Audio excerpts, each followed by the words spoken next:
Hello YouTube. This is a video that is titled, as you see here, Everything You Need to Know to Effectively Change Body Composition, a new paradigm for looking at food and exercise habits to understand how it affects muscular growth and weight loss. So what I'm trying to do here is present to you a new way of thinking about food and exercise to help you accomplish your physique and health and wellness goals. So what do most people do? Most people copy fad diets, take advice from friends and family who have absolutely no right giving them advice, watching YouTube or Instagram or TikTok and kind of taking in bullet point information and trying things out without fully understanding it. I'm just as guilty of that. They label food as bad and stop eating altogether, or they over-exercise trying to exercise away, quote, bad food. None of these are actually helpful, and most of the time they can actually create more damage than success and more frustration than good. So we're going to try to circumvent that whole process by simply giving you the information that you need to make better choices. See, at the heart and soul of keto, slow carb, body for life, cheat to lose, blah, blah, blah, on and on and on, all these different diets, you see very similar concepts and different ways of enacting those concepts and principles, which we're just going to talk about the concepts and principles today and not really look at them under any umbrella or in any fitness tribe of any kind. We're just going to look at it from a principle standpoint. So what people should be doing, they should be eating plenty of protein. They should be focusing on controlling their calories. They should be focusing on controlling and monitoring their overall insulin levels. They should consider the fuel source to do that. They should be drinking plenty of water, and they should be getting adequate exercise and getting plenty of rest and relaxation. So I'm presenting a slightly different way of looking at food than the way you probably have thought about food historically. I propose looking at it protein as the #1 most vital and important thing that you consume. It is the building block by which your body repairs all other systems. It is vitally important and should be prioritized over every other macronutrient. Fuel sources, I consider fuel sources carbohydrates and fats. And then nutritional sources. So this includes veggies and other nutritional sources like supplements. You want to look at these as the body needs more than just carbohydrates, fats, and protein. It needs minerals and vitamins and other things to make sure that it is promoting healthy systemic function and energy. So focus on controlling calories. So we've all heard this, move more and eat less. Well, let's talk about what a calorie is before we get into all that. A calorie is a thermic unit of measurement. A calorie is the amount of energy that it takes to raise 1 cubic centimeter 1 degree of water 1 degree centigrade. So it's how much energy, how much heat is stored in an object to raise 1 cubic centimeter of water 1 degree centigrade. And since you are mostly water and you are currently producing heat, you are currently burning calories. So I want you to start linking this concept of body heat to caloric burning. Because that heat is actually the side effect of breaking down those fuel sources. It is not, it doesn't go heat, then burn calories. It goes activity, demand for energy, chemical breakdown of fuel, heat production. So the hotter you're getting, the more you're burning.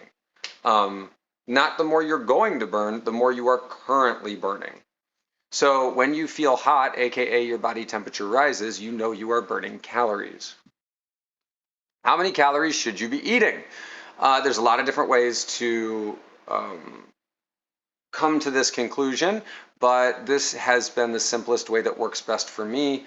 kind of across the board with people. And that is looking at, if I want to gain, I want to be eating 15 to 16 times my body weight in calories. If I want to maintain, around 13 to 14 times my body weight in calories. And if I want to lose, between 11 and 12 times my body weight in calories. That means if I weigh 155 pounds, I multiply that by 12, it comes out to 1860. That's the maximum amount I want to eat if I'm trying to lose weight. Now, the reason I like this model is because it doesn't give a single number like I just did. It creates a range, and we're going to talk about that when we put all these pieces together. So composition of calories matters. Where your calories come from matters. So not all calories are created equal. Different foods have different thermic values. Protein is the most thermically stimulating food. What that means is it takes about 30%. So if I eat 100 calories of chicken, about 30 of those calories go into processing the chicken into usable material. That's why protein is metabolically stimulating, and it is considered your #1 priority because it is going to have the highest thermic effect and the highest anabolic effect depending on what you pair it with. So where calories come from has a huge effect on different hormone systems. That's where the pairing part comes in. Timing of calories also matters. So when you eat what with what, that matters. And too large of a deficit in calories can cause just as many problems as too many calories. And we'll talk about why in a bit. So first, let's talk about the building blocks of protein and why we focus on protein. And it's because protein is a building block, not a fuel source. It also is a really important regulator. Think of protein as the steel and stones of the building of your body. Protein is the only macronutrient that is absolutely vital. You could only eat protein the rest of your life and survive just fine. You could not only eat carbohydrates and fat for the rest of your life and survive just fine. Protein is very metabolically stimulating, and protein has a very low stimulation effect on insulin. In fact, it also helps stabilize blood sugar, which keeps insulin levels low. Protein also, like I just said, helps stabilize insulin and blood sugar. So why is insulin important? Insulin is important because it helps convert carbohydrates to energy. Unfortunately, having high amounts of blood sugar and insulin in your body consistently for long periods of time has lots of negative effects. High amounts of insulin can cause damage to the brain. High amounts of insulin are linked to the development of type 2 diabetes. High amounts of insulin can cause cardiovascular disease. High amounts of insulin are also linked to obesity. So understand that I want to control and keep my insulin levels low because two reasons. One is I don't want any of these negative effects to occur. And the second reason is because the body is going to prioritize getting blood sugar and insulin out of the system to avoid these negative outcomes over burning fat. Now, that does not mean you should ignore carbohydrates or eliminate carbohydrates. It means you need to understand how carbohydrates factor into this process. So, the effect of high GI foods on insulin. If you eat a high GI food, it can cause blood sugar to spike, which in result causes insulin to rise to process the excess sugar. Unless that blood sugar is used up quickly, it will be stored as fat. Eating lower GI foods keeps the insulin levels low, which allows the body to process carbohydrates more slowly, meaning they are less likely to be stored as fat because they are being used up over time as energy. You need to understand the glycemic index. Understanding the glycemic index will give you better information to choose foods that are going to be healthier for you in the long run. Understanding the glycemic index is going to allow you to make choices instead of rigidly following some kind of fad diet. Understanding what kind of carbohydrates you eat and what other kinds of foods you can eat and how they affect your insulin levels will also help you control your weight. Now, I'm not going to completely cover the understanding of the glycemic index in this video, but I am going to very much point to the importance of understanding the glycemic index in this video, and I'm going to go over some of this stuff briefly.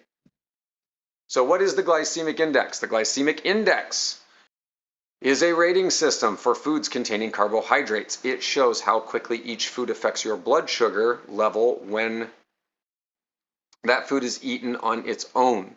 Notice it says on its own, which means you can pair foods with other things to lower or raise their glycemic index value. Also, you can affect the glycemic index value in how you prepare foods. This is literally its own video. It's its own video. But understanding that is going to help you make better decisions about where your carbohydrates come from and why you choose them when you choose them. When it comes to carbs, you need to think about them as serving a function, which is fuel. When you're talking about the glycemic index, you want to use this as a tool to help use carbs efficiently and effectively. If you are trying to lose weight, you want to keep your GI value very, very low as consistently as possible. This will keep your insulin levels low and encourage your body to burn fat it'll encourage your body to burn fat if you are in a caloric deficit. This creates a catabolic effect. This means that you basically shrink. Now understand, a catabolic effect means the shrinking of any cell. Catabolism can mean the shrinking of muscle cells. It can also mean the shrinking of fat cells. It all depends on what stimulus we give the body. If we are regularly strength training, we're telling the body we need that muscle mass. So the body will be significantly more likely to go after fat cells than muscle cells if we are regularly strength training in a caloric deficit. If your goal is to gain weight or muscle quickly, then you want to eat more moderate to high GI carbs in order to cause an anabolic effect. This means to grow a cell. Now remember, this also means that you can grow muscle cells or you can grow fat cells. This means, so anabolism isn't always good and catabolism isn't always bad. If we are in a caloric excess, but we keep our insulin levels low, we are more likely to gain lean muscle mass, but we will do it slower than if we make our insulin levels high, because we will most likely then gain fat and muscle mass together, which we can then cut later if you so choose. Fats, the other fuel. So we talked about carbs and the GI value of carbs. Now we're going to talk about fats. Fats can be beneficial as a fuel for lots of reasons. They are calorically dense, meaning you get a lot of bang for your buck because of they cause very little insulin stimulation. They can stabilize your blood sugar, and when the body is in a mode for burning fats for fuel, it will go after the fats you have eaten or the fats that are in your body. And so understanding that if our goal is to keep our insulin levels low and our protein intake high, and we want to burn fat, this would explain why low carbing, no carbing, and keto diets tend to work, because they're kind of playing on this function. You can learn more about those. There's lots of explanations as to why it's called keto and how fat metabolization is affected by ketones and all that stuff, but I'm not going to get into all that today. Focus on eating healthy fats in your diet to help burn fat. We used to have this idea that low fat is good because if I eat fat, I get fat. And that's not necessarily true. You'll see here too in these examples that some of them are proteins, some of them are carbohydrates, and fat along with themselves together. So like salmon is protein and fat. Hummus is a low GI carb and fat. Yogurt is considered low GI carb and fat. Mackerel, sardines, eggs, these are all proteins and fats. So nut butter, peanut butter was originally developed, my understanding is, by a dentist so that people could get protein when they had no teeth. It also has a very low insulin stimulating effect, so it's a great source of low glycemic energy and protein and additional protein. So, but it's also very calorically dense, so eating a lot of it, you can wind up in a caloric excess very quickly. So if that's your goal, great. If it's not your goal, not great. This is just an example of how some basic healthy fats that you include in your diet can help increase your overall energy level, stabilize your blood sugar, encourage your body to burn fat, and get your body one of the most important macronutrients that it needs. Don't avoid fats. You just need to utilize them strategically.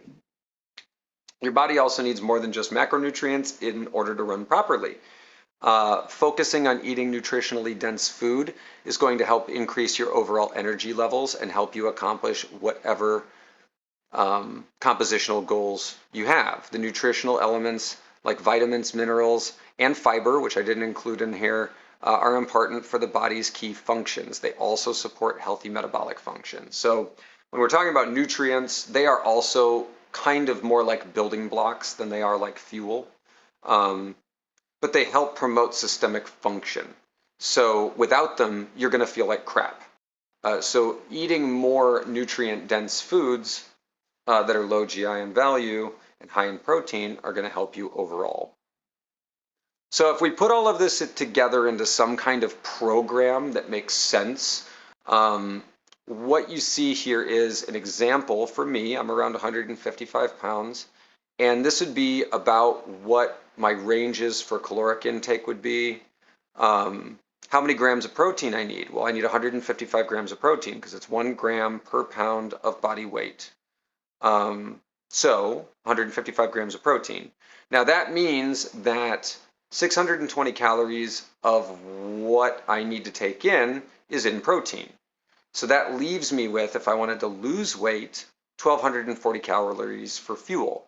If I divided that into 3/4 carbs and 1/4 fats, then that would bring me to 230 grams of carbs in a day and 34 grams of fat. Now you can tinker with these numbers however you want, but this is just an example of where you say, okay, prioritize protein first. I need this much protein. Okay, what's left for fuel now? And so we'll get into the next piece. So now we talk about basal metabolic rate and why it matters. So your basal metabolic rate is the bare minimum number of calories that your body needs in order to function properly, systemically, and repair itself. The simplest way of thinking about your basal metabolic rate is exactly what I just said. Basically, being in a caloric deficit that is lower than your basal metabolic rate is something your body does not like. So if you're trying to lose weight by caloric deficit alone, you need to eat minimally your basal metabolic rate. Otherwise, your body's just going to drop your metabolism. And if it drops your metabolism, you're going to have a problem when you start eating again. You're just going to gain weight right back because your metabolism has slowed and your energy is going to bomb out and you're not going to feel good because your body's not getting what it needs to repair itself. This is a common mistake that people make when they hit plateaus very, very quickly when they're not eating enough to support. Like, think about it this way. If you're eating 2,000 calories a day and your basal metabolic rate is 1,700 and you are exercising and creating a deficit of 500 calories, you are actually eating below your basal metabolic rate. That's not good. What that means is that if you were going to exercise 500 calories worth a day and you need to hit 1,700 calories, that means you minimally have to hit, that means you minimally have to be hitting 2,200 calories. So, or no, sorry. You have to be eating at least 1,700 calories in a day, minimum, okay? So you can't eat 2,000 calories and say, oh, well, my basal metabolic rate is 1,700. That ultimately is going to take me below that. I'm saying this wrong. Hold on, let me think about this. So you don't want to eat below your basal metabolic rate, period. So you can't say, okay, my basal metabolic rate is 1,700 calories. I'm going to eat 1,500. Don't do that. That's what I'm trying to say. Don't do that. What you want to say is, okay, I'm going to eat 1,700 calories and I'm going to exercise 500 more to create a 500 calorie deficit. That's what I'm trying to say. I got confused there for a second. Long story short, this matters. So determining your basal metabolic rate and not going below it in your consumption is important. So if you're trying to create 1,000-calorie deficit, you still have to eat bare minimum your basal metabolic rate. Otherwise, you run the risk of causing damage. Exercise will help you retain muscle and burn fat by creating better results faster. If your goal is to create a caloric deficit, it is better to do it through exercise than caloric restriction alone, which is what I was kind of just talking about. Studies have shown that cardiovascular capacity does not affect resting metabolism, but overall skeletal muscle mass does. What this means is I can run really, really fast for a really, really long time. That does not mean that my metabolism at rest is any higher than it would be for somebody that can't run really, really fast for a really, really long time. But if I have a high amount of lean muscle mass, I am going to burn more calories at rest than someone who doesn't. So if I have more muscle mass, I get to eat more and still be in a caloric restriction. Now, the downside of this is if I am trying to get bigger and I'm already pretty big, I have to physically eat more and more and more to like it's exponential. This is why sumo wrestlers eat like 10,000 calories a day. So this translates to an understanding for a need for strength training, whether your goal is to build muscle or burn fat. Stimulating muscular metabolic function through exercise and resistance training is going to have better results than doing cardiovascular activity alone in the long run. So the simple way to think about this is when I do cardio, I burn more calories during the session. When I do strength training, I burn less calories during the session, but I burn more calories longer. So that's why a combined approach works best. So what exercises should you be doing? Well, the simple answer to that is I basically break exercise down into, well, okay, so if we're talking about for calorie burning, we basically have 5 different states. You have basal metabolic rate, that's one. You have the thermic effect of food, okay, that's 2. So how much energy I burn processing food, that's 2. Then I have strength training. Then I have cardiovascular training. And then I basically have Metcon. So basal metabolic rate, we understand. That's just what I need to function. Thermic effect of food, I don't really know and can't have control over. I just know that protein is very, very thermic. And then strength training is going to help signal that my body should retain lean muscle mass and go after fat.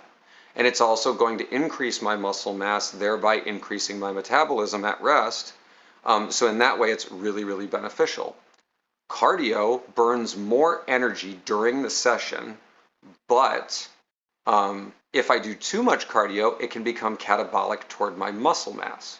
So I don't want to do too much cardio.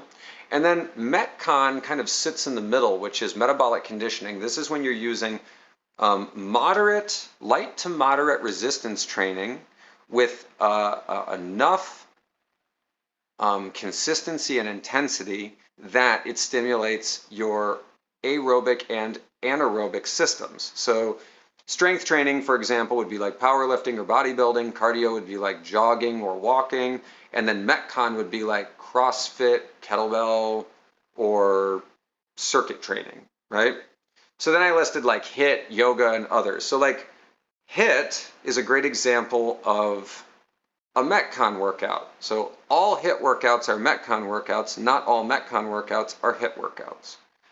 So you have to understand that whether or not something is considered cardiovascular activity or not, or depending on how stimulating it is to those systems, is based on your heart rate.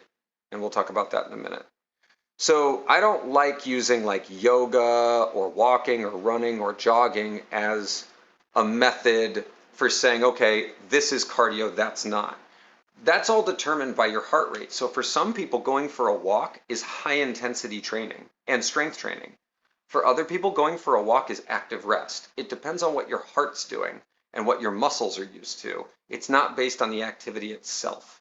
So I don't like utilizing those things as an example. Plus, using yoga, for example, there are so many different forms of yoga. Everything from yin yoga, where you're basically relaxed, all the way up to, I know there's like power yogas that are like super, super nearly Metcon level. So, so there's no singular activity that ultimately dictates that. The only bad exercise is exercise that leads to injury and thereby leads to less activity and a lower quality of life.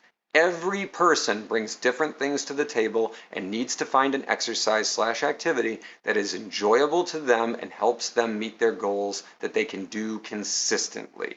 So you need to consult with a physician, you need to consult with a nutritionist, you need to consult with a professional if you have health issues that you need to take into consideration. I am simply laying out a concept to understand this. I am not telling you what is good or bad. So how much exercise do you need? So understand that moderate intensity exercise is safe for most people. This involves having your heart rate between 50% to 75% of max. And you want to do this for 150 minutes per week, about 20 minutes per day. So this could be walking, jogging, yoga, strength training. So you could hit dumbbells 20 minutes a day for 7 days a week, and you would hit your numbers on this.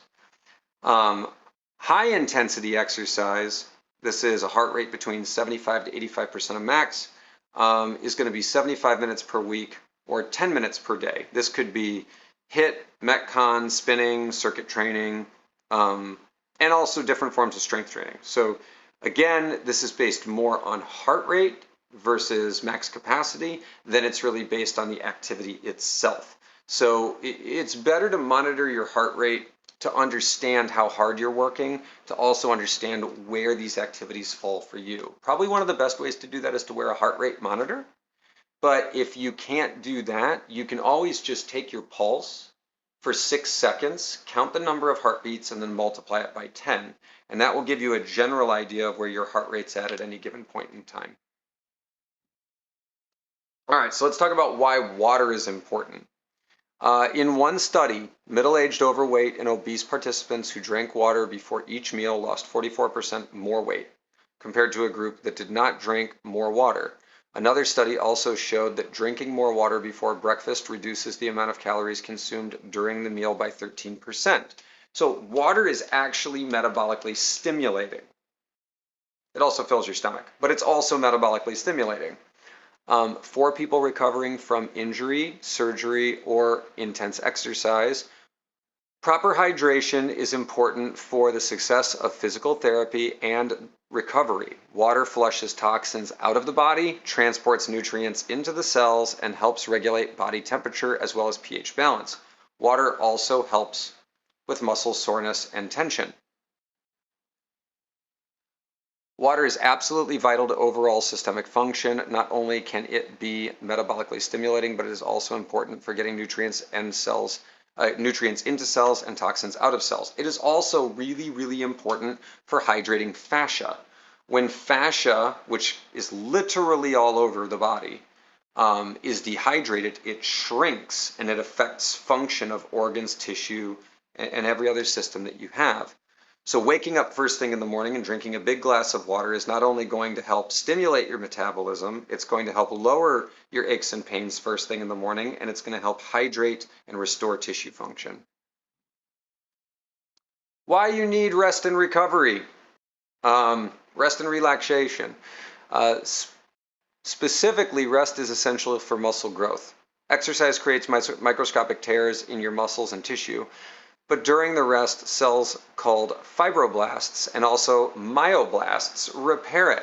This helps the tissue heal and grow, resulting in stronger muscles. So not only does the muscle need to repair itself, but so does the myofascia. And this is really, really important for overall function. Without proper rest and recovery, your likelihood of injury increases exponentially. Too much of a good thing can still be bad. This is why proper exercise and balance with good nutrition, good hydration, and proper recovery will give you the best results. Habits that enhance your recovery. So, do you want to be less sore, grow muscle faster, burn fat faster, and feel better? Cool. Here's some things you can do. Anything that increases blood volume per minute but does not tax the system will help recovery. This means saunas, baths, and hot showers are really good for increasing blood flow. It's also really good for detoxifying the system and increasing hydration to the tissues. The same thing is true for massage or tool-based tissue work. So myofascia, ligaments, cartilage, bone, and tendons all have very limited designated blood supply. Your nervous system and your muscles and your organs have a much higher degree of designated blood supply. So those other tissues need to be moved, pumped, pressed, or heated or cooled to stimulate blood flow to hydrate and deliver nutrients to those systems. Hydration, I've gone over that. Low impact movement like stretching, walking, or even floating can be really, really good for overall recovery and increasing blood volume per minute.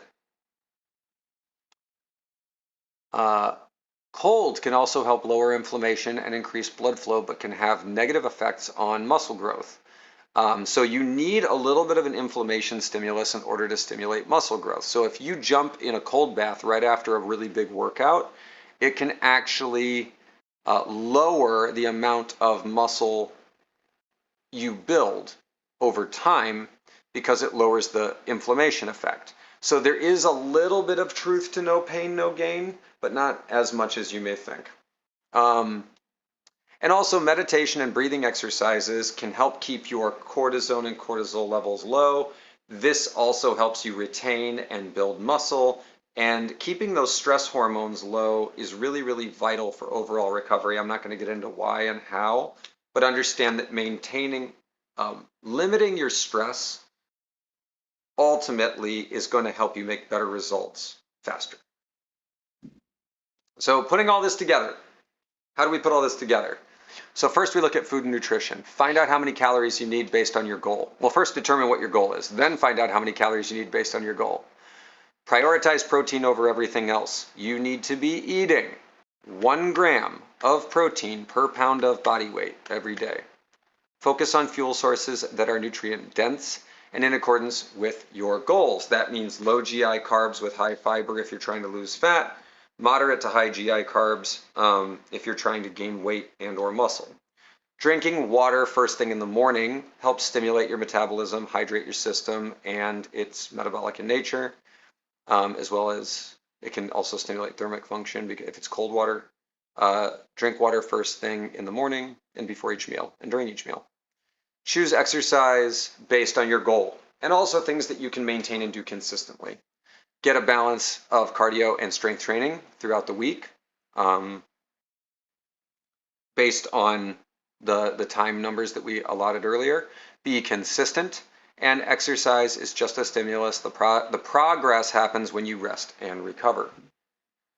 So finally, this is my disclaimer. Everything presented here is a summary of my own observations and experience. I am not a medical professional nor am I a nutritionist. This is simply meant for educational purposes only and is not a replacement or substitute for nutrition or medical advice from a professional. This is simply me relaying my best understanding so that you can take this information and tinker with it and try it out and utilize it however you see fit. This is all about teaching you the principles behind most diets so that you can create your own nutritional protocol and process based on your needs at any given point in time. If you have any questions or comments, please feel free to put them in the questions and comments section below. And also please like and subscribe to help support this YouTube channel and get more information like this one. Thank you for making it all the way to the end.